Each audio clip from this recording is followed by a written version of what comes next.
May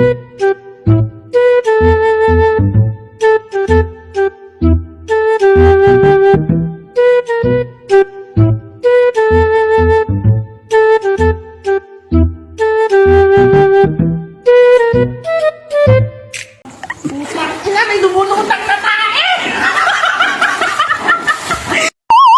Muna naman ako dinala. Ang baho ng water, amisyoe. Apakahilig mo sa damuhan. Kung ayaw mo sa damuhan, pupunta ka ng ilog, pupunta ka ng gubat-gubat. Diwata ka ba, ha? Kita mo may kalabaw pa doon. Naliligo yung kalabaw. Manghuli ka na lang ng fish para meron tayong ulamin later. Wala bang lobster dito? Ganap ka ng lobster! Scallops, lobster, king crabs. Ganun yung mga hanapin mo para may pang-ulam tayong dalawa. Uy, low budget lang yung dagat na to.